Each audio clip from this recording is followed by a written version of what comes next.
10वें खंड का जो चतुर्थ अध्याय का 10वां खंड है, जिसमें ब्रह्म विद्या का उपदेश आया। इसमें ब्रह्मचारी है उपकोशल, कमल का पुत्र है, इसलिए नाम पड़ा कमलायन, कामलायन। ब्रह्म विद्या की प्राप्ति के लिए समीपानी होकर के वो आचार्य सत्यकाम के पास गया, सत्यकाम के गुरुकुल में। उस समय सत्यकाम के गुरुकुल में और भी अनेक विद्यार्थी हैं, उनको अपना शिष्य स्वीकार कर लिया। उसके बाद साधना का स्वरूप बताया, कर्म का, उपासना का। और इस ब्रह्मचारी ने, उपकोशल नाम के ब्रह्मचारी ने जैसे बताया यथावत उसने साधना किया। उसकी साधना के विषय में 2 प्रमाण हमारी श्रुति भगवती स्वयं दे रही हैं। श्रुति भगवती 2 प्रमाण दे रही। एक प्रमाण दे रही हैं कि सत्यकाम की पत्नी ने कहा, वो प्रमाण हो गया। सत्यकाम की पत्नी ही सत्यकाम से कहती है कि स्वामिन, इस ब्रह्मचारी ने अग्नि की बहुत अच्छी तरह से सेवा किया, तपस्वी है, साधक है, इसको आप ब्रह्म विद्या का उपदेश करिए। प्रमाण हो गया, स्वयं पत्नी ने कह दिया, प्रमाण हो गया ब्रह्मचारी के लिए। दूसरा प्रमाण स्वयं अग्नि देवता ही दे रहे हैं, जिस समय वो अग्नि के सामने बैठा है। चौथे मंत्र में देखोगे तो हाँ, स्वयं तीनों अग्नियाँ प्रकट होती हैं। उन अग्नियों का नाम अभी आवेगा, गारपत्य, आवाहनी, दक्षिणाग्नि। तीनों अग्नियाँ प्रकट होती हैं और तीनों अग्नियों का प्रमाण पत्र है। ए ब्रह्मचारी तपतः कुशलम न परिचारित। इस ब्रह्मचारी ने तपस्या किया है और कुशलम न, कुशलता पूर्वक हम लोगों की इसने सेवा की, अच्छी प्रकार से हमारी सेवा किया। यानी ऐसा लगता है कि सत्यकाम के गुरुकुल में उस समय पर जितने विद्यार्थी थे, जितने अंतेवासी थे, उनमें सबसे श्रेष्ठ अगर कोई था तो उपकोशल, क्योंकि 2 प्रमाण सामने, 2 सर्टिफिकेट आ रहा है, सत्यकाम की पत्नी का और साथ में 3 अग्नियों का।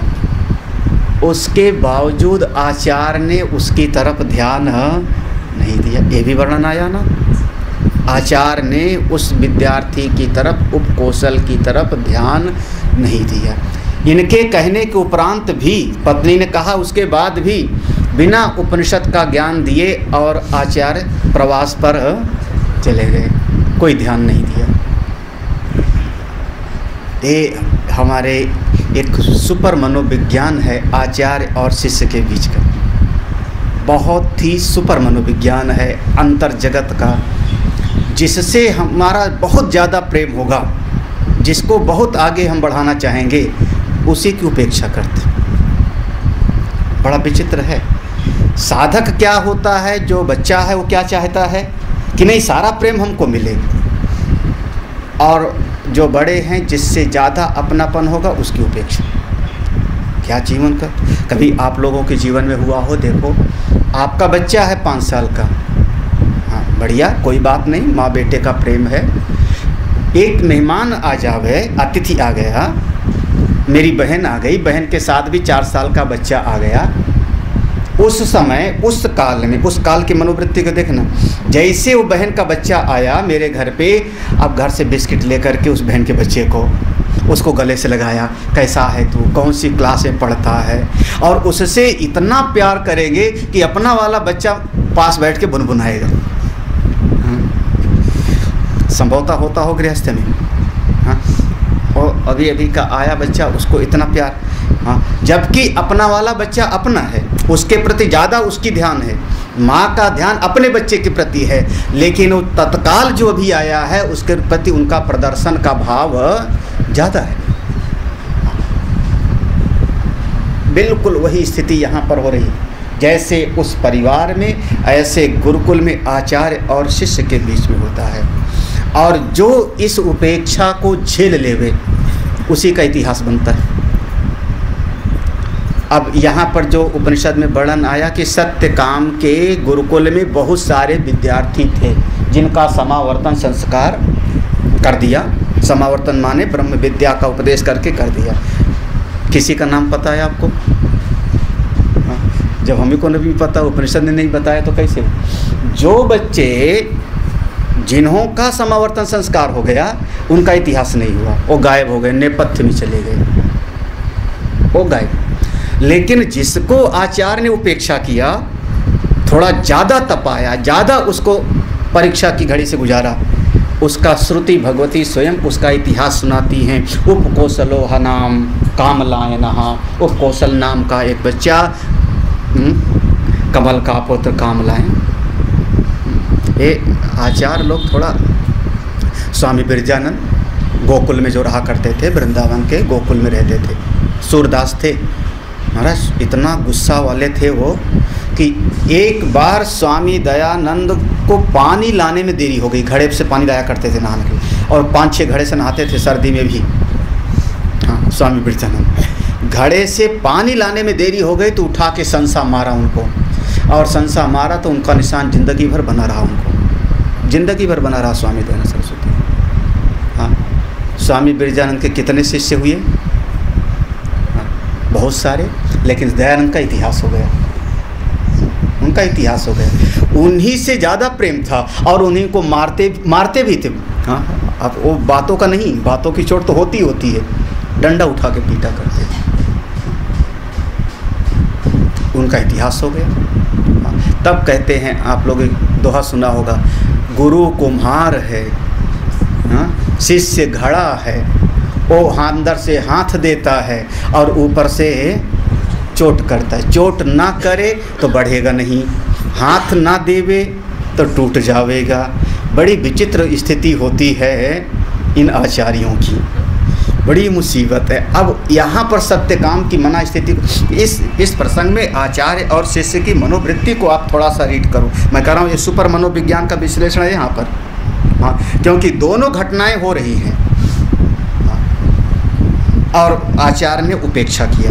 हम लोग जब अपने बम्बई में थे या सिद्धवाड़ी में थे तो हम लोग गुरुदेव से पूछें कोई बात ना, गुरुदेव से कोई बात पूछे तो मुंह बनाया करते हैं,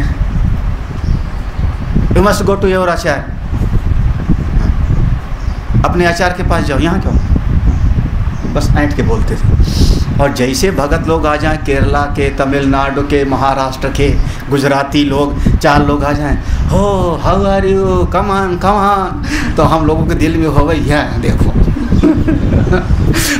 हम लोग सारी जिंदगी लगा के गुरुदेव के पास आए तो हमसे तो बैठ के बोले, और ये गृहस्थी अभी आए हैं, अभी चले जाएंगे तो इनको कम ऑन बिना मतलब पूछेंगे तो भी बड़े प्रेम, हाँ बड़े प्रेम से जो पूछे, हाँ बहुत बढ़िया प्रश्न, और हम लोग कुछ पूछे तो हैं, अब समझ में ना आए। कई बार दिल में चोट लगती थी, ऐसी बात नहीं कि चोट लगती थी। बस किसी के मैंने शिकायत किया, गुरुदेव अपनी कुटिया से निकले, टाइम नहीं दिया गुरुदेव ने, वो समझ गए किस लिए आया, क्योंकि मैंने पत्र में पहले लिखा था किसी की शिकायत करनी, और गुरुदेव का बहुत प्रिय था और गुरुदेव ने समय नहीं दिया। तो गुरुदेव कुटिया से निकले, क्लास के लिए आ रहे थे रास्ते, और बीच रास्ते मैंने सुनाना शुरू कर दिया। जैसे कुटिया से निकले, इसने ऐसा किया, अपने समिति को आगे नहीं बढ़ने देता, जो मेरे मन में जितने पॉइंट्स थे सब बता, गुरुदेव ओह हाँ या आई विल सी, देखूँगा। और कुछ नहीं महाराज, हम इतनी पोथी लेके गए थे फाइल बना करके पूरी फाइल बना के मैं ले गया था, उसमें सारे पत्र थे, सारे प्रूफ थे, जिसको आप लोग ऑफिशियल भाषा में, क्योंकि ऑफिस का वो मेरे मन में संस्कार बैठा था। हाँ, तो वो सब गुरुदेव ने खुद, और दूसरा आकर के बात करे तो अब लेकिन जितने शिष्य लोग थे और गृहस्थ के, उनका नाम भी कोई नहीं जानता, और महात्मा होंगे तो जो ब्रह्मचारी जिनकी उपेक्षा गुरुदेव ने किया वो सब आगे बढ़ गए, दूसरों के जो है मार्गदर्शक बन गए, आचार्य बन गए। इसलिए कभी कभी एक बहुत बहुत विचित्र स्थिति है। अगर कई बार हम लोगों ने प्रवचन में सुना होगा, अगर गुरु प्रशंसा कर देवे तो अभिमान बढ़ गया, ये अनेक बार सुना होगा। संत प्रशंसा करे तो हमको आगे वो नहीं बढ़ाएगा। भगवान ने अर्जुन को गाली दिया, डांटा, बहुत सारी बातें। हाँ, मूढ़ हो, विमूढ़ हो, अहंकारी हो, हृदय की दुर्बलता, ये सब तो कड़वे शब्द हैं। गुरु आचार्य जिसको आगे बढ़ाना चाहता है, जो उसकी नज़र में होता है, उसकी उपेक्षा करेगा, और उसी में पहचान है, उसी में पहचान है। ये दोनों घटनाएं हो सकती हैं। हाँ, दोनों घटनाएं, टिका भी रह सकता है और भाग भी सकता है। हाँ, ये आचार्य इसके लिए तैयार रहते हैं कि कोशिश से भाग भी सकता है छोड़ करके। जब देखो तब हमें को डांट, जब देखो तब हमें जा रहा हूँ, डांट भी सकता, भाग भी सकता है, और तैयार हो सकता। और आचार्य इसके लिए मानसिक रूप से तैयार रहते हैं। इस स्थिति में वो उपकोशल भाग सकता था। जब उसने अग्नि के सामने बैठ के अनशन किया, सारे मेरे गुरु भाई लोग चले गए, समावर्तन हो गया, मेरी गुरु पत्नी माँ, गुरु माँ हमको जो है स्वीकार कर रही कि अच्छा है, और फिर भी हमको नहीं दिया, तो ऐसे गुरु को राम राम चला जा सकता था। स्वीकार कर सकता, आचार्य को स्वीकार, वो भाग सकता है। यहीं पर पहचान होती है साधक के धैर्य की, कितना धैर्यवान है। हाँ, मतलब इतना धैर्य है, उसके भीतर की अग्नियाँ पसीज गई, अग्नि प्रकट होकर के उपदेश दे रहे हैं, और गुरु का हृदय है। इसका मतलब गुरु का हृदय अग्नि से भी कठोर होगा। यहाँ तो यही दिख रहा है। एक घटना, बड़ी विचित्र घटना हुई। हमारे जो आचार्य, पता नहीं क्या उनको मुझसे जलन थी, जो भी रहा हो, जैसे क्लास में आए हम ही को सुना सुना के भाषण देना शुरू। हाँ, एक करीब 2 साल के बाद, 1.5 साल के बाद क्लास में आवे और शांति मंत्र होवे, और जैसे मंत्र में कोई बात आ जावे, बस लक्ष्य मेरी तरफ, मुझसे नज़र मिला करके। तो जितने मेरे और 15 लोग थे, तो क्लास में जाने के पहले, सत्संग हाल में जाने के पहले, हाँ, कई लोग उसके टोके, क्या सत्संग में जाना सब तुम सुनोगे और वो सुनावेंगे, मैं क्या ऐसे मुझको व्यंग बोले। हमारा, नया नाम नहीं लूँगा, हमारा मगन था, अमृत था, हमारा मनोज था, ये सब हम लोगों के गुरु भाई लोग हैं। गुरु जी सुनावेंगे, तुम सुनोगे, हम लोग बिना मतलब के बीच में बैठे रहेंगे, क्या जावे सत्संग में। और करीब हफ्तों चला, जब देखो तब, जैसे सवेरे की सत्संग में, दोपहर की सत्संग में, शाम को सत्संग, और नज़र मिला के। मैं तो कभी कभी आप लोगों को प्रवचन में भी कभी सुनाऊंगा ईश्वर धाम मंदिर में, तो जिसको कहूँगा उसकी तरफ नहीं, उधर देखूँगा, लगभग देखोगे आप लोग समझ जाते हो कि हाँ कहा किसी लेकिन वो तो देख करके मेरा फिर एक समय पर सहने की भी एक सामर्थ्य होती है। हमने बिस्तर उस्तर बांधा था, झोला वाला बांध दिया, सब कसम जा रहा हूँ आश्रम छोड़ करके, क्योंकि कोई बंधन थोड़े नहीं सुनता हूँ, तो जा रहा हूँ, बांध लिया था मैंने, सबका सब झोला वाला बांध लिया। तो जो उस समय हमारे पूरा रसोइये का देखभाल करते थे, जो ऑफिस के उस समय थे, ऑफिस के मैनेजर थे, रसोइयों को देखने वाले पाई जी थे, हम विद्यार्थियों के देखभाल करने वाले माधवाल थे। इन लोगों का बड़ा मुझसे प्रेम था। वहाँ की जो अस्पताल की देखभाल करने वाली डॉक्टर क्षमा मित्र, जिनको सम्मान मिला, बड़ा अंतर्राष्ट्रीय यूनिसेफ से पुरस्कार मिला उनको इस समय से, इन लोगों का बड़ा प्रेम था मुझसे। हाँ, पूरे हमारे उसमें हमसे बहुत सबका इसमें। तो हमने पाई जी को बता दिया, कल सवेरे चला जाऊँगा, यहाँ से जाऊँगा, पठानकोट से पकड़ के चला जाऊँगा कल सवेरे। पाई जी ने फिर त्रिलोकी को बता दिया, और वो ब्रह्मचारी जा रहा है। त्रिलोकी जी ने फिर क्षमा को बता दिया। देखो ये सब जो है, ये सब मुखिया थे वहाँ के, ऐसे नेटवर्क। हाँ कि जब छोड़ के जा रहा। हाँ, तो मुझको पाई जी ने बुलाया अपने कमरे में, बहुत स्नेह थे लोग, अभी भी उनको सबको मेरा पुराना नाम है, देख पाया। हाँ, अब तो संन्यास ले लिया उन्होंने, पाई जी ने संन्यास ले लिया, क्षमा ने संन्यास लिया, और सब के सब हाँ, सीधे गुरुदेव ने संन्यास लिया। पाई जी ने बुलाया और बुला करके मुझको समझाया, उनको कहा देखो गुरुदेव आ रहे हैं, हाँ 10 दिन के बाद में कैंप है गुरुदेव का, साधना शिविर था 10 दिन के बाद में। तो जब जाना है तो 10 दिन और झेल लो। जैसे 1.5 साल झेल लिया, 10 दिन और गुरुदेव से मिल के जाओ। हाँ, हम लोगों के मुखिया तो गुरुदेव हैं, तुम गुरुदेव के कारण आए हो। आचार्य का काम पढ़ाना है, पढ़ा रहे हैं, डांटना है, डांट लेने दो। तुम गुरुदेव से मिल के गुरुदेव से शिकायत करके जाओ। पता नहीं कहाँ से बात मेरे दिमाग में जम गई, ये जम गई कि गुरु जी की शिकायत गुरुदेव से करूँगा। जैसे आप लोग मास्टर की शिकायत प्रिंसिपल से कर दो। ये बात जम गई मेरे चित्त में। और गुरुदेव के एक सेवक केरला के ही, और उनकी निष्ठा अभी वो जिंदा हैं, अभी जिंदा हैं। गुरुदेव की कुटिया के बगल ही बैठे रहते थे, बिल्कुल सामने। और आज 93 के बाद में आज 18-19 साल गुरुदेव का शरीर छोड़े हो गया। आज भी वो वैसे गुरुदेव की छड़ी साफ करेंगे, वैसे गुरुदेव का कमरा साफ करेंगे, वैसे गुरुदेव की मेज़ साफ करेंगे, वैसे पेन रखेंगे, वैसे जो है देखा है शायद। हाँ, पिछले साल शरीर शांत हो गया। हाँ, नवंबर, अच्छा। हाँ, उनका जितने गुरुदेव ऐसे, उनका बड़ा, मुझसे पता नहीं कोई बड़ा लगाव रहता था। गुरुदेव की थाली का प्रसाद भी हमको चुपके से दे देते थे, वो गुरुदेव के खास सेवक। तो पाई जी ने उनसे कहा, जब गुरुदेव आए 10-15 दिन में, गुरुदेव ब्रह्मचारी को थोड़ा समय दिला दो। और उनकी सिफारिश से मुझको समय, जब मैं पढ़ा करता था, सिफारिश में से मुझको समय मिल गया गुरुदेव के पास जाने का। 10 मिनट, ओनली 10 मिनट। अरे 10 मिनट बहुत होता है, गुरुदेव को तो 5 मिनट मिलना बहुत मुश्किल था। है, मुझको टाइम मिला, मैं चुपके से गया। और एक खबर मेरे विद्यार्थियों को चुपके से लग गई, हाँ, क्यों जा रहा है। मैं गया और गुरुदेव के सामने बैठ कर के मैंने सारी शिकायत किया। ये मुझको अभी भी याद है।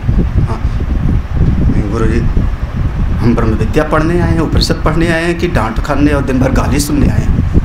मैंने जो मन में फड़ास थी सब मैंने गुरुदेव के सामने, और गुरुदेव बिल्कुल सुनते रहे, बिल्कुल सुनते रहे। हाँ, ब्रह्मचारी है, पूरा सुनते रहे। वो ऊपर से कठोर थे, लेकिन विद्यार्थियों को बहुत प्यार करते थे। हम विद्यार्थियों को भीतर से प्यार था, ऊपर से बहुत कठोर। गृहस्थों के लिए ऊपर से प्यार था। तो बड़ा बिल्कुल, हाँ, सुनते। सुनने के बाद उन्होंने कहा, हमसे हिंदी में बोला करते थे थोड़ा, जैसे साउथ के लोग जैसे बोलते हैं आता जाता। तो गुरुदेव ने कहा, सुन ब्रह्मचारी, तुमको एक घटना बताऊं। व्हेन आई वाज उत्तरकाशी, जब मैं उत्तरकाशी में था अपने गुरुदेव के पास, तपोवन महाराज के पास, तो 3 लोग थे खास करके गुरुदेव तपोवन महाराज की सेवा में। गोविंद गिरी जी थे, गुरुदेव थे, एक और थे, 3 लोग खास सेवा। उन्होंने कहा कि संन्यास तो शिवानंद महाराज से लिया था। तो एक दिन गंगा जी के किनारे स्नान किया हमने, गुरुदेव के तपोवन महाराज के कपड़े धोए, कपड़े धो करके वहीं पत्थरों में सुखा दिया। और जब सूख गया कपड़ा तो एक कपड़े को मैंने, सारे कपड़े जैसे घड़ी करते हो, चौपड़ते थे वो, प्रेस तो रहा नहीं होगा उस ज़माने में, ऐसे घड़ी करके मैंने रख दिया। एक कपड़ा फटा था, कुछ कहीं खरोच लगा होगा या किसी कारण से पत्थर से फट गया। उसके बाद जब तपोवन महाराज ने वो 2 ही कपड़ा रखते थे, 3 कपड़ा रखते थे, एक पहना हुआ, एक रखा हुआ, एक इमरजेंसी पे, 3 कपड़े रखते थे, ज़्यादा रखते नहीं थे। तो उन्होंने जब कपड़े को खोला तो फटा हुआ अंदर से। उसके बाद ब्रह्मचारी वो जब प्रवचन में आवे तो मेरा नाम लेकर के चिन्मय ने मेरा कपड़ा फाड़ के लपेट के रख दिया। चिन्मय ने मेरा कपड़ा फाड़ करके छुपा के रख दिया कि गुरुजी को पता नहीं लगे। गुरुजी को धोखा देते हो। ब्रह्मचारी कम से कम 1 हफ्ते 1 वीक सुबह शाम हमको सुनाते रहे, डांटते रहे। तो जैसे तुम आज बिस्तरा समेटो, मैंने भी समेट लिया था। गुरुदेव ने ऐसे कहा, मैंने भी बिस्तरा समेट लिया, अपना झोला वाला किताब रख लिया, नहीं रहूँगा, नहीं फिर सुनता होता, जा रहा हूँ। ये 4 साल के बाद, तपोवन महाराज के पास 4 साल रहने के बाद की घटना बताई। सब समेट लिया। और उसके बाद जब समेट लिया तो हमारे ही वहीं नीचे कैलाश आश्रम है, कोई तो गया हो उत्तरकाशी में, तो ऊपर तपोवन कुटी है, नीचे कैलाश आश्रम की शाखा है, नीचे कैलाश आश्रम। वहाँ पर एक बहुत अच्छे संत रहते थे। हाँ, वहीं पास में एक बहुत अच्छे संत बंगाली महात्मा रहते थे, स्वामी अखंडानंद महाराज, बंगाली संत स्वामी अखंडानंद सरस्वती। उनकी बड़ा स्नेह था मुझ पर बड़ी कृपा उनकी थी। दर्शन किया, बाद में कणवास में उनका शरीर शांत हुआ। बहुत अच्छे, बहुत विद्वान थे। हाँ, और वो अखंडानंद ने और कैलाश आश्रम के आचार्य ने हमको समझाया, ब्रह्मचारी ये गुरुदेव ने हमसे कहा, हमको समझाया कि महात्मा लोग तो ऐसे डांटते रहते हैं, चिंता मत करो, आप सुनते क्यों हो, तुम रिसीव क्यों करते हो, सुनते क्यों, रिसीव क्यों करते हो। हाँ? संत लोग टोपी फेंकते हैं, आप लोग ब्रह्मचारी मैंने तो कहा उनसे कि वो तो मेरा नाम लेके कहते हैं प्रवचन में। हाँ? उन लोगों ने मुझको कहा नाम लेने दो। ब्रह्मचारी कम से कम तुम्हारे आचार्य ने तुम्हारा नाम तो नहीं लिया होगा ना। और गुरुदेव ने कहा कि उसके बाद मैं रुक गया अपने गुरुदेव तपोवन महाराज के पास, जिसका परिणाम कि आज मैं स्वामी चिन्मयानंद हूँ। ऐसे कहा, आज मैं स्वामी चिन्मयानंद हूँ, जिससे टाइम लेने के लिए लोग लाइन लगाते। Choice is your. मैंने बताया तुम्हारे आचार्य हैं, वो टोपी फेंकते हैं, आप उसको लेते क्यों हो, सर पे बैठने, कम से कम तुम्हारे आचार्य तुम्हारा नाम तो नहीं लेते, लेकिन यही तो पहचान है। लेकिन ये घटना एक आचार्य और शिष्य के बीच का एक वो श्रद्धा रूपी जो एक डोर है ना, प्रेम श्रद्धा रूपी डोर अगर बनी है तो ऐसी घटना में भी बनी रहती है, और श्रद्धा की कमजोरी है तो वो टूट करके बिखर जाएगा। जब आचार्य कसना शुरू करता है शिष्य को, जैसे कोई भी शिष्य आचार्य की ग्रिप में आया और कसना शुरू किया, तो अगर उस श्रद्धा की डोर है तब तो टिका रहेगा, और नहीं तो वो चला जाएगा। बस इतना है कि अगर शिष्य चला गया तो आचार्य की कोई हानि तो है नहीं। ना कर्मणा वर्धते नो कनिया, आचार्य तो अपने स्वरूप में निष्ठ है। नुकसान हुआ किसका, उस शिष्य का नुकसान हुआ, उसकी कमी हो गई, उसका नुकसान हो गया, भटक गया। और भटकते भटकते कहाँ, फिर वहाँ पर उस पॉइंट पर श्रद्धा की बड़ी ज़रूरत पड़ती है। हाँ, जिसको आप लोग बार बार कहते हो श्रद्धा लगातार इस उपनिषद में आ रहा है, तप और श्रद्धा, तपो श्रद्धा, तपो श्रद्धा, तपो श्रद्धा। तप अपने लिए और श्रद्धा की डोर बनी रहेगी तो जब हम पर चोट की जाती है, हमारे अविद्या पर, हमारे अहंकार पर, हमारे अभिमान पर जब प्रहार किया जाता है, तो श्रद्धा की डोर ही बचाए रखती है, वही संभाले रखती है।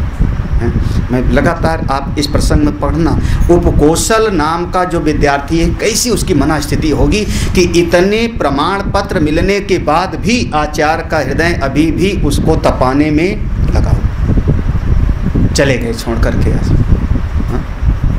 और अग्नियाँ प्रकट हो जाती, अग्नियाँ उपदेश करती। जिसको आगे बढ़ना होता है उसको बहुत तपना पड़ता है, थोड़ा सहना पड़ता है। लगभग मैं कह सकता हूँ, आप लोग अनुभव करके देख लेना, लगभग जो लोग अपने परिश्रम से कमाई करके आगे बढ़े हैं वो जानते हैं कि क्या स्थिति होती है। बाद में फिर बच्चे लोग तो बना बनाया मिल जाता है, सेटअप खाते कमाते रहते हैं, उसी बहुत आगे कम ही लोग बढ़ पाते हैं अपने परिश्रम से। हमने एक जगह पर हम बैठे थे, कहीं पर कुछ सिंधी लोग बैठे थे, 10-15 सिंधी लोग, तो हमने किसी की प्रशंसा किया, आप बहुत अच्छे हो, बड़ा धन भी है, दान पुण्य भी करते हो, मेहनत करते होंगे दिन भर। हाँ, तो उसने एक लाइन कही, ऐसी बात कही थी जो मेरे दिल में बैठ गई, आज के 20 साल पहले, 15 साल पहले। उसने कहा, स्वामी जी इसमें मेरी क्या बड़ाई है, प्रशंसा की बात तो उसके लिए है जिसने मेरे परिवार में पहला लाख कमाया होगा,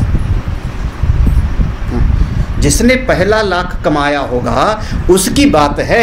बाद में तो 1 लाख का 2, 2 का 4, 4 का 8 में करता गया। मेरे कुल में जिसने पहला लाख कमाया होगा उसकी कीमत है। वो सिंधी की बात, जिनका भट्टे का व्यापार, मुझको आज तक वो बैठा रहा है। तो जो लोग अपने परिश्रम से आगे बढ़ते हैं उनको पता लगता है कितना परिश्रम है, कितना संघर्ष है इस मार्ग में है।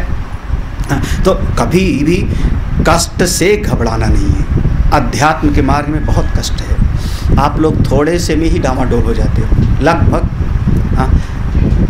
45 मिनट मैं कहूँ बिना हिले डुले बैठे रहो तो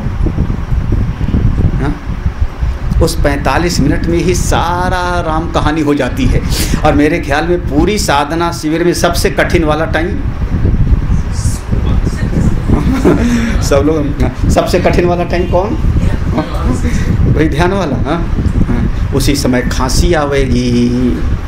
हाँ, वैसे बहुत तमाम तरह की समस्या होती है। हाँ, केवल 45 मिनट, वो भी हम चैन से नहीं बैठ सकते। उसी समय घुटना दर्द करेगा, उसी समय यहाँ खुजलाहट होगी, कहीं सुरसुराहट होगी, कहीं कान में कुछ होगा, लगाएगा उंगली डाल के जो है कर लो कुछ। हाँ, सारे बवाल उसी समय हो जाते हैं। 45 मिनट धैर्य नहीं, इतना हिम्मत नहीं कि कुछ भी हो जावे। मैं एक हमेशा गारंटी देता हूँ, ध्यान में मरता नहीं कोई। हाँ, ध्यान में कभी कोई मरता नहीं। अभी तक ध्यान करते करते कोई नहीं, और ध्यान करते करते जो मरा उसकी बन गई, फिर दोबारा आवागमन नहीं हुआ उसका। दोनों बातें, अगर कोई ध्यान करते करते शरीर छोड़ दिया तो उसका आवागमन खत्म, मुक्त हो गया, तब तो दोनों हाथ लड्डू, फिर काय के लिए चिंता करते। लेकिन महाराज जब होता है ना तो होता, गुरुजी देखें ना मैं कईयों को जानता हूँ, खास करके उसी समय आलस आवेगा।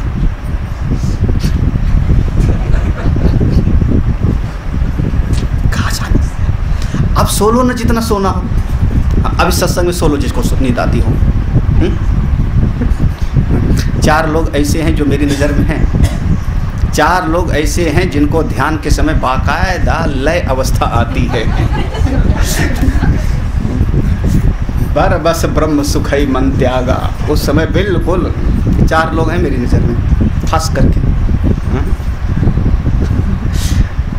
अब क्यों आता है उस समय? तरीका ये है कि अगर हमको यहाँ पर बैठा हूँ, नींद आती है, मुझको आलस आता है ध्यान के समय में, तो थोड़ा इस जगह को बदल देना चाहिए। कभी कभी जगह का प्रभाव होता है, कभी कभी अगल बगल में जो लोग बैठे हैं उनका वाइब्रेशन आ जाता है, उनके परमाणु आ जाते हैं, जिससे आलस आ जाता है। तो जगह का बदलाव कर देना चाहिए। उस जगह पर कल से नहीं बैठूंगा जहाँ पर आलस आता है। फिर आसन का बदलाव कर देना चाहिए। अगर ध्यान में हमको आलस आता है, नींद आ जाती है, तो जो हम ऐसे आसन करके बैठते हैं, थोड़ा वज्रासन में बैठ जाएंगे, कमर सीधी करके बैठे। खाने पीने में थोड़ा शाम को कम खाएंगे, थोड़ा शाम को जल्दी सो जाएंगे। रात को 10 बजे के बाद किसी की आवाज़ में सुनू ना। कल मैंने सुना, बहुत डांटने का मन हुआ था, बचा ले गए, बड़ा धैर्य रखना पड़ा, पीना पड़ा अपने आप को। 10 बजे के बाद लाइट नहीं जलेगी, और वैसे हमेशा 9 बजे करते थे, इस बार चलो 10 बजे के बाद लाइट। 10 बजे सो जाना है, 10 बजे के बाद जगोगे, सवेरे आलस में नींद। अब ये सारी चीज़ें छोटे छोटे टिप्स हैं, अगर कर लो तो हो जाएगी। लेकिन इतना दृढ़ता हो, लगन हो, लगे रहे, हाँ लगे रहे, कुछ भी हो जाए। अब जिसको जिसको आलस आता है, मैं देख लेता हूँ, हाँ, और उसकी पहचान वही है।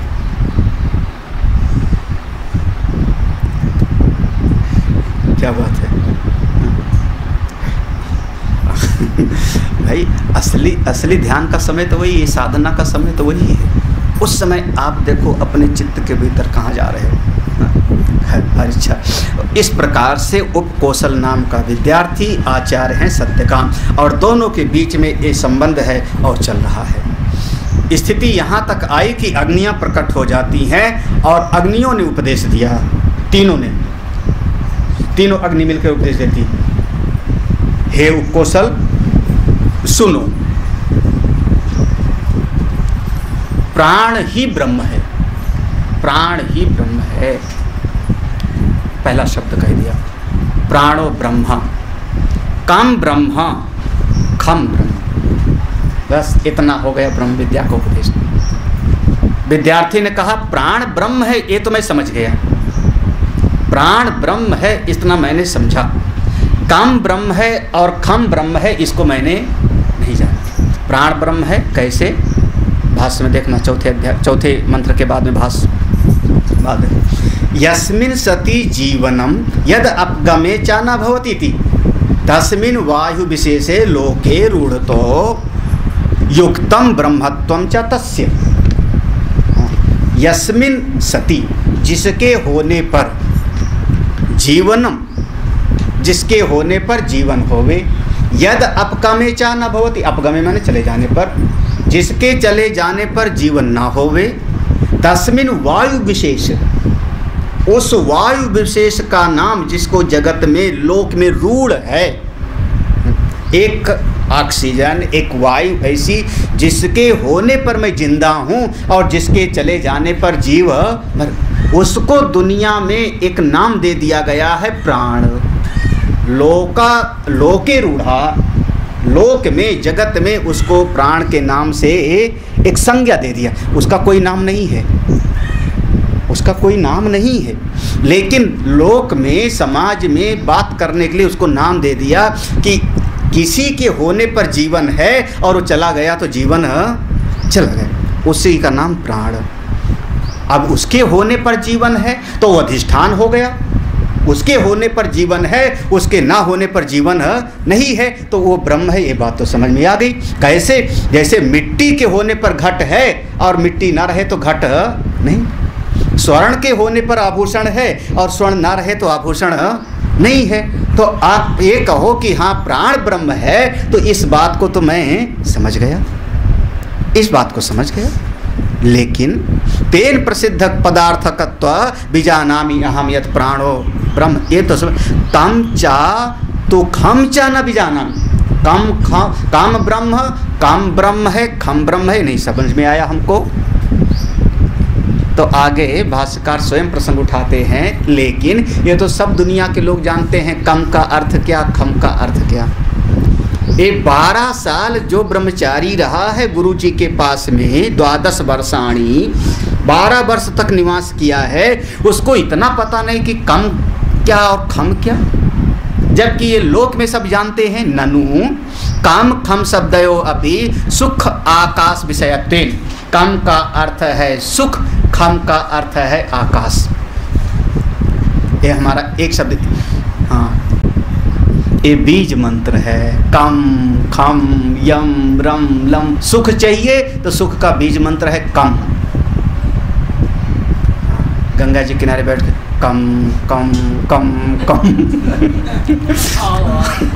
अंग्रेजी में COME, कम माने और कम माने सुख, खम माने आकाश। ये तो सभी जानते हैं, यही लिखा है ना, काम खम शब्द सुख आकाश विषय प्रसिद्ध पदार्थ का, तो ये तो प्रसिद्ध है, प्रसिद्ध पदार्थ तत्व में कस्मात् ब्रह्मचारिणो अज्ञानम। फिर एक ब्रह्मचारी जो 12 साल तक सेवा किया है वो कैसे नहीं जानता? वो कहता है कि मैं नहीं जानता कम का अर्थ क्या, खम का अर्थ क्या। क्यों नहीं जानता? वो इतना तो समझना चाहिए उसको कि सुख का बीज है कम और पूरे अनंतता का आकाश का बीज है खम। जहाँ कहीं शास्त्र में आपको लिखा आ जावे कम माने सुख, खम माने आकाश, इसीलिए एक शब्द है कम माने सुख, आगे आ लगा दो, अकम, अकम माने जहाँ सुख ना हो, यही तो हो गया ना, आ लगाना माने कम माने सुख, आगे आ लगा दिया, अकम माने जहाँ सुख नहीं, अकम के आगे एक और लगा दो ना, हाँ ना लगा दो माने जहाँ जहाँ असुख का नामो निशान ना होवे, हाँ जहाँ असुख का नामो निशान। हम ये नहीं कह रहे हैं कि वहाँ सुख मिलेगा ना, जहाँ असुख का नामो निशान ना होवे उसका नाम है नाकम। कभी सुना होगा, परेण नाकम निहितम गुहायाम विभ्राजते यद यतयो विशंति। परेण नाकम, नाकम माने क्या? हाँ, स्वर्ग मत कहना, हाँ वैसे स्वर्ग लिखा गया, अनुवाद में स्वर्ग ही लिखा जाएगा, अनुवाद में स्वर्ग, लेकिन अर्थ क्या हो जाएगा कि जहाँ असुख का नामो निशान ना हो, हाँ, उस अवस्था को आप परम शांति कह लो, परमानंद कह लो, परम सुख कह लो, ब्रह्मानंद कह लो, कुछ नाम दे लो, वहाँ दुख का नामो निशान। कम माने सुख, खम माने आकाश। अब एक बात आ गई बीच में, बहुत समझदारी पूर्वक समझना क्यों ऐसा कहा है। हाँ। अगर कम माने सुख है और आपने कह दिया कम ब्रह्म, तो सुख तो प्रध्वंसी हो जाता है, उसका प्रध्वंसा भाव होता है। आज के समय में जो मेरी अनुभूति है कि मैं 1 घंटा सुखी था और उसके बाद सुख हमारा चला गया, सुख चला गया तो हो गया प्रध्वंस, इसको कहते हैं प्रध्वंसा भाव। तो सुख का तो हो गया प्रध्वंस। अरे भाष्य में बड़ा बढ़िया भाष्य है, लेकिन अब उतना विवेक नहीं जगा है कि ये भाष्य समझ पाओगे, क्योंकि यहाँ पर शास्त्रार्थ है। भाष्य में मूल चीज़ समझिए, मूल चीज़ समझ लो। यहाँ शास्त्रार्थ है एक तरीके से, यहाँ पर सांख्य दर्शन का और मीमांसा दर्शन का और वेदांत का एक दर्शन हो गया है। तो ऐसा मूल चीज़ है कि अगर आपने कहा कम सुखम, तो सुख जो होगा वो किसी न किसी विषय को लेके हो रहा है। अभी हमको हमने बढ़िया भोजन किया तो मैं सुखी हो गया, बढ़िया मैंने दृश्य देखा तो मैं सुखी हो गया, बढ़िया विचार आ गया हमारी बुद्धि के भीतर तो मैं सुखी हो गया। तो जो मेरा विचार है वो सीमित हुआ, जो विषय का भोग किया वो सीमित हुआ, जो वस्तु हमको प्राप्त हुई वो देश काल वस्तु से परिच्छिन्न है। तो परिच्छिन्न वस्तु के कारण हमको सुख मिला, तो परिच्छिन्न वस्तु का जब नाश हो जाएगा तो आपके सुख का भी नाश हो जाएगा। आपके विचार में जितनी चीज़ आ रही है याद कर लेना, आप बैठो थोड़ा शांति से और अपने मन को विचार करो, शांति से बैठ के सोचो। आपके मन में जितने आज के 50 साल घटनाओं से जितना सुख की अनुभूति आ रही है कि मैं इस समय सुखी था, इस समय सुखी था, इस समय सुखी था, वो सब किसी न किसी देश काल वस्तु से परिचिन्न कोई चीज़ को लेके होगा। अमुक व्यक्ति मिला था तो बहुत सुखी हुई, अमुक घटना हो गई थी तो बहुत सुखी हुई, ऐसी परिस्थिति थी तो मैं सुखी हो गया था, और वो परिस्थिति चली गई तो हमारा सुख भी चला गया। ऐसा सुख आपको नहीं मिलेगा इस जगत में जो देश काल वस्तु से अपरिच्छिन्न हो, देश काल से सीमित ना हो, ऐसा सुख नहीं प्राप्त होगा।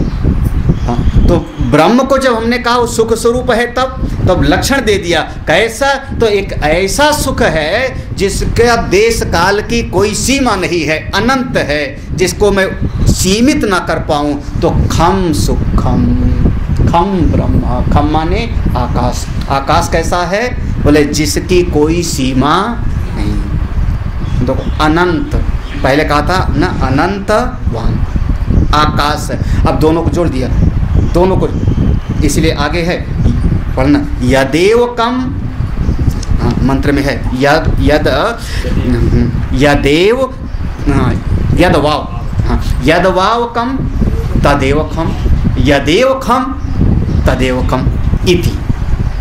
तो ऐसा जो सुख हो गए, जैसे आकाश है जिसका और छोर नहीं दिखाई पड़ता, आकाश में देश की सीमा नहीं है, आकाश में काल की सीमा नहीं है, आकाश में वस्तु की सीमा, समझ तो रहे होंगे ना देश काल। देश की सीमा माने हर वस्तु एक जगह पर है दूसरी जगह पर नहीं, ये देश की सीमा हो गई। काल की सीमा हर वस्तु एक समय पर है और दूसरे समय में नहीं। ऐसा कभी कह सकते हो कि एक समय पर आकाश था, आज आकाश नहीं है, कह सकते हो, समझो काल की सीमा। और हर वस्तु एक चीज में है दूसरी में नहीं है। रुमाल माइक में नहीं है और माइक रुमाल में है नहीं, इसका मतलब वस्तु की सीमा। वस्तु परिच्छेद, लाल रंग नीले में नहीं है और नीला रंग लाल में नहीं है। बैल गाय नहीं है, गाय बैल, वस्तु की सीमा हो गई। आकाश में ऐसा कुछ है, हाँ, मेरा आकाश अलग, तुम्हारा आकाश अलग। वैसे देश वाले बांटते हैं, भारत का आकाश अलग, पाकिस्तान का आकाश अलग, तुम्हारा जहाज हमारे आकाश में घुसेगा तो मार दूंगा। हाँ, और होता है कभी कभी ऐसी घटनाएं होती हैं, एक जहाज दूसरे के आकाश में घुस गया तो उनका राडार बता देता है विदेशी आकाश जहाज आया बिना परमिशन के, तो उसको चारों तरफ से घेर लेते हैं। फिर जेट फाइटर कहते उतरो तुम यहाँ पर, अम्बाला के एयरपोर्ट पर। अगर पाकिस्तान वाला आ जाए कोई तो सीधे ला करके, क्योंकि हमारे यहाँ के मैक्सिमम फाइटर्स जो है अधिकतर अम्बाला में, अम्बाला बहुत बड़ा एयरबेस है, बहुत बड़ा एयरबेस है, और वहाँ ज़मीन के नीचे रखे हुए हैं बड़े बड़े, घेर के फाइटर को ला करके उतारो यहाँ पर, और फिर जो है जो पायलट होगा पकड़ो, पूछताछ करो, फिर उसके बाद फिर यहाँ का राजदूत वहाँ का राजदूत, फिर शुरू हो जाता है दो देश में। हमारे आकाश में क्यों घुसाए तुम बिना परमिशन के? अगर आना था तो पहले परमिशन लेते फिर आते। यहाँ तक कि जो प्राइवेट जहाज़ होते हैं, प्राइवेट व्यक्तिगत, जैसे हम कार खरीदें, कभी एयरपोर्ट पे देखा नहीं, छोटा छोटा जहाज़, छोटे छोटे जहाज, हाँ चार्टर, तो मतलब चार्टर माने जो पूरा का पूरा हायर कर लिया, मैंने एक दिन के लिए किराए पर ले लिया, उसका नाम होता है चार्टर। चार्टर तो बड़ा वाला 300 सीट वाला भी ले सकते हो, उसमें क्या। चार्टर माने हाँ पूरा हमने विक्रम ले लिया चार्टर, पूरा ऑटो ले लिया चार्टर, या पूरी टैक्सी हमने चार्टर कर लिया। चार्टर माने इसमें अब कोई दूसरा नहीं बैठेगा, मैं और मेरे अपने लोग। पूरी बस कर लिया चार्टर माने हायर करना। चार्टर नहीं 300 सीट वाला भी जहाज़ है और 10 सीट वाला भी जहाज। तो जब कभी एयरपोर्ट देखते तो 10 सीट वाला छोटा छोटा खड़ा होता है, इतना इतना सा, हाँ हाँ, और देख करके लगता है इतना छोटा सा जहाज, और वो ज़्यादा VIP है। बाद में हमको समझ में आया कि जैसे बस की सवारी और अपनी कार की सवारी। हाँ, बस पे जो बैठा होता है वो कहता है, बस वाला ड्राइवर कहता है, ए हटा चूहिया अपना साबुनदानी है ना। हाँ, बस पर 100 लोग बैठे हैं और हमारी गाड़ी में 4 लोग बैठे हुए हैं, तो उसके लिए तो साबुन। लेकिन हमारी कार वाला जो होगा वो कहेगा मैं ऐसे, वो छोटे जहाज़ पर भी अगर हमारे देश में उड़ना हो, हमारा जहाज़ है, मेरा अपना जहाज़, मेरा अपना पायलट है, और मैं दिल्ली से उड़ करके जौली ग्रांट आना हो मुझको, तब भी वहाँ पर एयरबेस पर हमको बताना पड़ता है कि हमारे प्लेन में कोई विदेशी नागरिक नहीं है। ये कानूनन है, हाँ, एविएशन का ना, एविएशन रूल्स उसमें है कि बताना पड़ेगा। वो पायलट जो है, पायलट जैसे हेडफोन लगाएगा तो वहाँ सूचना देगा कि ये हमारा प्राइवेट प्लेन है, किसी व्यक्ति का, अंबानी का, मित्तल का, बिड़ला का प्राइवेट प्लेन है, और हमारे प्लेन में कोई विदेशी नागरिक नहीं। तब वो प्लेन उतरेगा, उसको साइड से लगा दिया जाएगा, उसको कस्टम चेकिंग वगैरह से किनारे से निकल जाता है। और अगर कोई विदेशी नागरिक है तो वो फिर कहेगा नहीं, फिर आप लाइन में आइए, क्यू में आइए, वहाँ उतरिए, लैंड करिए। फिर जैसे कि हम पैसेंजर लोग आते हैं, फिर वो कस्टम वाले झाड़ी झोड़ा और एक फार्म भरा हुए हैं, वो सब दुनिया भर कर झंझट। ये सब रूल्स हैं। आकाश का विभाग नहीं हो सकता, आकाश एक है लगभग। दृष्टांत तो वैसे कहा, जिसमें देश की सीमा नहीं है, काल की सीमा नहीं है, वस्तु की सीमा नहीं है, ऐसा आकाश अनंत। तो खम ब्रह्म माने सुख तो है, लेकिन देश काल वस्तु से परछिन्न सुख नहीं, कैसा अपरछिन्न सुख। इसलिए कम ब्रह्म खम। और जो सुख है ना वो अपरछिन्न ही होता है। अब फिर समझ लें, हमारे चित्त में किसी वस्तु, मेरा चित्त बिल्कुल शांत था, बहुत बढ़िया, अपने सुख में था, कोई याद ही नहीं आ रही थी, बड़े आनंद में, बड़ी मस्ती में, बहुत शांत था, अपने सुख में थे आप। चित्त में एक विचार उठा कि हमको एक चश्मा चाहिए। अब चित्त में विचार किसका आया? किसी वस्तु का, जो देश काल वस्तु से हमको अमुक चीज़ चाहिए। हाँ, अभी तक आप बिल्कुल हृदय काश में बैठे थे, अभी आगे इस विषय पर है लगातार है इसमें। हाँ, वहाँ हृदय काश आ गया, हृदय में आप बिल्कुल शांत थे, वहाँ ना कोई देश की सीमा थी, ना काल की, ना वस्तु। लेकिन जैसे एक वृत्ति उठी, अमुक चीज़, अमुक घटना, अमुक परिस्थिति, अमुक शब्द, आप एक सीमा में आ गए। और जैसे सीमा में आ गए, अब आप उसके लिए बहिर्मुखी हो गए, बहिर्मुखी हो गए। इस वस्तु को प्राप्त करेंगे जिस वस्तु की कामना है। जिसने हमको गाली दिया उसको जवाब दूंगा, जिसने मेरा नुकसान किया उसको मारूंगा, बहिर्मुखी हो गए। और जब हमने उस वस्तु को प्राप्त कर लिया, बिल्कुल याद रखना। जैसे मैंने अपनी इच्छित वस्तु को प्राप्त किया तो प्राप्त होते ही हमारे भीतर की वो जो चित्तवृत्ति में कामना आई थी वो मिट गई। कामना मिट गई तो हमारी स्थिति जैसे पहले थी वैसे हम फिर हो गए। और लेकिन लोगों ने कहा क्या, ये चीज़ मिल गई तो मैं बड़ा सुखी हूँ। उनको इतना होश नहीं कि सुखी तो मैं पहले था, इस चीज़ की कामना के कारण दुखी हो गया था। जब चीज़ मिल गई तो दुख निवृत्त हो गया और फिर मैं अपने स्वरूप में चला गया। वो जो स्वरूप में चले गए वो है अपने भीतर का एक आकाश, हृदय आकाश। वहाँ पर अपने स्वरूप की अनुभूति होती है, जहाँ कोई देश की सीमा नहीं, काल की सीमा नहीं, वस्तु की सीमा नहीं। उस स्थिति में जाने की कला सीख लो। तब कहा कम ब्रह्म खम ब्रह्म प्राणो ही ब्रह्म, प्राण ही ब्रह्म है। जहाँ पर कोई चीज़ की कामना आई, कोई बहिर्मुखी में कोई व्यक्ति वस्तु परिस्थिति कोई दिखाई पड़ा, वही व्यक्ति होगा, वस्तु होगा, देश काल के अंदर होगा। आप बहिर्मुखी हो गए, देश काल में चले गए, अब ब्रह्म सुख से अलग हो गए। याद करिए, तब जनक महाराज का अब वचन याद कर सकते हो इस प्रसंग में, बारबस ब्रह्म सुखई मन त्याग, ये शब्द है ना। मतलब अभी तक मैं था ब्रह्म सुख में, क्योंकि चित्त में कोई इच्छा ही नहीं थी, ब्रह्म सुख में था, अपने आनंद में था। लेकिन आपका स्वरूप इतना अच्छा है, आपका रूप रंग इतना अच्छा है, इतना आकर्षित है कि मेरी चित्त वृत्ति भीतर से बाहर की तरफ आ गई। राम को देखता रहूं, देखता रहूं, देखता रहूं, सुंदर लग रहे हैं, सुंदर लग रहे हैं, सुंदर लग रहे हैं। तो हुआ क्या कि जो भीतर ब्रह्म सुख मिल रहा था शांति से, उसको छोड़ करके मैं भीतर बाहर की तरफ सहज विराग स्वरूप मन, और क्या उनकी दृढ़ता होगी। कम ब्रह्म खम ब्रह्म माने कम माने सुख, सुख तो है लेकिन कोई सीमित वस्तु को लेके नहीं, व्यक्ति को लेके नहीं, परिस्थिति को लेके नहीं, मैं अपने स्वरूप में सुखी हूँ। कुछ भी हो जाए, चाहे जितना प्रलय ना व्यथंति चाह, मेरे चित्त के भीतर जो आनंद है, खम ब्रह्म, खम माने हृदयाकाश, आगे आएगा इस प्रसंग में। बहुत सारी चीज़ें हैं लेकिन थोड़ा बहुत अपने आप भी पढ़ लेना, थोड़ा बहुत विचार कर लेना।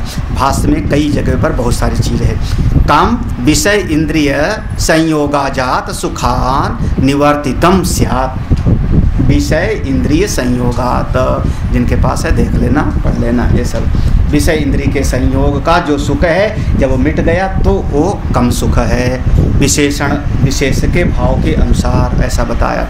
यदेव खम इति आकाशम अवोचम तदेव चा कम सुखम इति जानीह। अब जिनके पास नहीं है मत देखो। सुखम आकाशस्थम न इतर लौकिकम आकाशम च सुखाश्रयम न इतरद भौतिकम इत्यर्थ। बिल्कुल वही जो मैं समझा रहा हूँ। ना इतरद भौतिकम, ये भौतिक सुख नहीं है। सुखम आकाशस्थम, जब आप हृदय रूपी आकाश में स्थित हो गए, देश काल वस्तु से अपरिच्छिन्न तत्व में स्थित हो गए, वही असली सुख है। ना इतर लौकिकम, लौकिक नहीं, लौकिक माने वही देश काल के अंतर्गत वाला। तो वास्तव में जो सुख है वही अनंत है, जो अनंत है वही सुख है। अतः खेन सुखम अपि विशेष्यते ध्येयत्वाय, यही जीव का ध्येय होना चाहिए, यही लक्ष्य होना चाहिए, ऐसा विचार करना चाहिए। फिर आगे कहते हैं बिल्कुल अंत में, अंतिम पैराग्राफ, भाष्य का अंतिम पैराग्राफ। हाँ, प्राणस्य संबंधी आश्रयतेन, हाँ प्राणस्य संबंधी मिला, प्राणस्य संबंधी आश्रयतेन हार्द आकाश इत्यर्थ। प्राण संबंधी, प्राण के संबंध से आश्रय होने के कारण हार्द आकाश, हृदयाकाश ही ब्रह्म है। हृदयाकाश में ही सुख की प्राप्ति होती है, हृदयाकाश ही यहाँ पर बताया जा रहा है। बिल्कुल स्पष्ट कर रहे हैं यहाँ पर, कोई लाग लपेट नहीं। जब कहा कम ब्रह्म खम ब्रह्म, तो खम माने ये वाला आकाश नहीं, ये वाला आकाश तो समझाने के लिए बता दिया कि वहाँ देश काल वस्तु की सीमा नहीं, लेकिन है कहाँ पर, बोले हमारे हृदयाकाश में। हार्द आकाश, सुख गुणवत्व निर्देशाच्या आकाशम सुख गुण विशिष्टम ब्रह्म। बिल्कुल अंडरलाइन होना चाहिए सब। सुख गुण विशिष्टम ब्रह्म तटस्थम, सुख रूपी जिसका गुण है, सुख रूपी जो उसका लक्षण है, स्वभाव है, उसी में वही ब्रह्म है। और उसमें होना क्या? तटस्थम, उसी में बैठे रहना है, फिर विचलित नहीं होना है कभी। हाँ, कुछ भी हो जाए, हाँ, चाहे घर बने चाहे घर टूट, तटस्थम, तटस्थम माने उसी में स्थित होना। सुख गुण विशिष्टम ब्रह्म, हाँ, तटस्थम च प्राणम ब्रह्म संपर्कादेव, प्राणम ब्रह्म संपर्कादेव ब्रह्म इति, ब्रह्म इति यहाँ तक जो है एक तरीके से हो गया। इस स्थिति में जो विराजमान हो गया वही ब्रह्म ज्ञानी है, वही ब्रह्म वेत्ता है। उभयम प्राणम चा आकाशम चा समुचित्य, गौर से समझना। इसलिए देखो कभी भगवान ने चाहा तो भाष्य पूरा एक एक लाइन पढ़ा लेंगे। पर उभयम, उभयम माने दोनों, कौन सा? प्राणम च आकाशम च, प्राण और आकाश दोनों को समुचित, समुच्चय करके ब्रह्मणि ऊचू, ब्रह्म का उपदेश किया। किसने? अग्नयः इति, प्राण और आकाश का बिल्कुल समुच्चय किया है यहाँ पर। इसलिए आप समझो, ये जहाँ से श्वास उठ रही है, जहाँ पर श्वास जाके समा रही, वो कोई खाली जगह तो होगी ना। हाँ भाई, आप हवा भरो, कहाँ जाएगी? कोई जगह तो होगी। जब मैं श्वास ले रहा हूँ, कहाँ जा रही है श्वास? अंदर कहाँ गई? क्यों? तुम लोग तो फेफड़ा भर लो खूब, यही कहते हो ना, फेफड़ा खूब हवा से भर लो। फेफड़ा तो एयर फिल्टर है ना, जैसे कार में एयर फिल्टर होता है, ऐसे भगवान ने ऐसा एक मशीन लगा दिया है कि जैसे गाड़ी में ऑयल फिल्टर होता है। मोहन तो नहीं सुन रहा है? हाँ, तेल साफ करने का, तेल साफ करने के होता है, उसका नाम है ऑयल फिल्टर। तो ऑयल फिल्टर है इस शरीर में, हृदय, हार्ट, वो हार्ट आपके खून को साफ करता है, यही काम है ना सर, वो ऑयल फिल्टर। अच्छा, फिर गाड़ी में एयर फिल्टर भी होता है। अब कहाँ होता है सबको नहीं पता होगा। एक दिन मैंने खोला, अनंतानंद को दिखाया, मैंने कहा देखो गाड़ी का एयर फिल्टर यहाँ होता है, इसे साफ खोला जाता है, इसे साफ किया जाता है।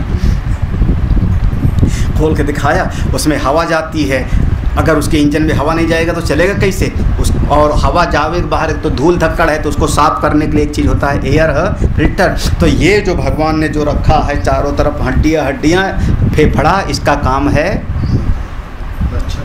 एयर फिल्टर, जो श्वास जा रही उसको साफ करके अंदर ले जाना।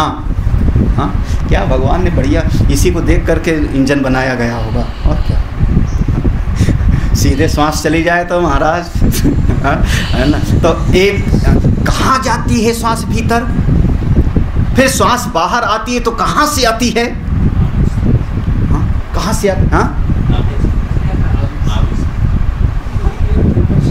कभी मैंने देखा नहीं। तुम कह रहे हो नाभि तक, मैं देखने की कोशिश कर रहा हूँ। कहाँ जाते है श्वास? जाती है तो कहाँ जाती है भाई? हाँ, कहाँ से फिर बाहर आती है?